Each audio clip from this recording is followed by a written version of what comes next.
بسم اللہ الرحمن الرحیم والصلاة والسلام علی حبیبہ سیدنا محمد وعلی آلہ واصحابہ اجمعین۔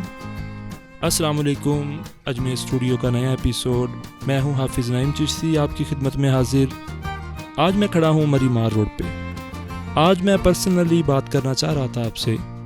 آئے دن 2-4-5 مہینے بعد بائیکاٹ مری کی ایک کمپین سٹارٹ ہو جاتی ہے سوشل میڈیا پہ۔ ایسا کیوں ہوتا ہے؟ اس میں کئی عوامل ہیں جو ٹھیک بھی ہیں اور غلط بھی، کیونکہ 5 انگلیاں ایک برابر نہیں ہوتی۔ لیکن مری میں کچھ ایسی چیزیں ہیں جو پاکستان میں کہیں اور نہیں ملتی۔ ان میں سب سے پہلے تو یہ ہے کہ آپ کو بہت زیادہ انڈر پریشر کر دیا جاتا ہے۔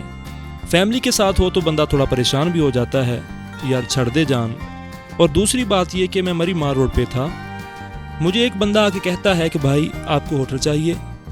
میں نے اس کو کہا کہ میں کوئی فیملی ہوٹل دیکھ کے خود ہی بکنگ کروا لوں گا، آپ کا شکریہ۔ اس کو فارغ کر کے میں ایک ہوٹل میں گیا تو وہی بندہ میرے پیچھے آ گیا۔ میں کچھ بولتا، وہ میرے بولنے سے پہلے ہی بول پڑا کہ یہ 4-5 لوگ ہیں، انہیں کوئی اچھا سا روم دکھائیں۔ میں نے اس کو کہا کہ بھائی میں نے آپ کو پہلے ہی کہا تھا آپ خواہ مخواہ میں تکلیف مت اٹھائیں، مجھے جو بہتر لگے گا میں بک کروا لوں گا۔ مگر اس کو پھر بھی میری بات سمجھ میں نہیں آئی۔ میں ہوٹل سے باہر آ گیا، ایک دوسرے ہوٹل میں گیا، اس نے پھر ایسا ہی کیا۔ میں نے کہا کہ آپ کی پرابلم کیا ہے، کیوں میرے پیچھے پڑے ہو؟ قصہ مختصر اس سے جان چھڑا کر میں نے ایک روم بک کروا لیا۔ یہ لوگ ہوتے ہیں ایجنٹ جو 10-15% پر کام کر رہے ہوتے ہیں ہوٹلز کے لیے۔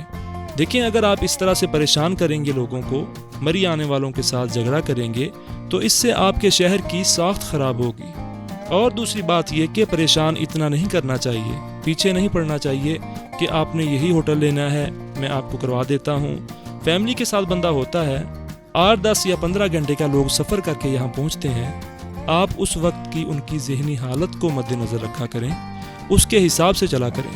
باقی مری بہترین جگہ ہے، آپ لازمی آئیں، لیکن یہ جو باتیں میں نے کی ہیں یہ بالکل حقیقت ہیں، ان میں کوئی شک کی گنجائش نہیں ہے۔ ان کو مری والوں کو بہتر کرنے کی ضرورت ہے۔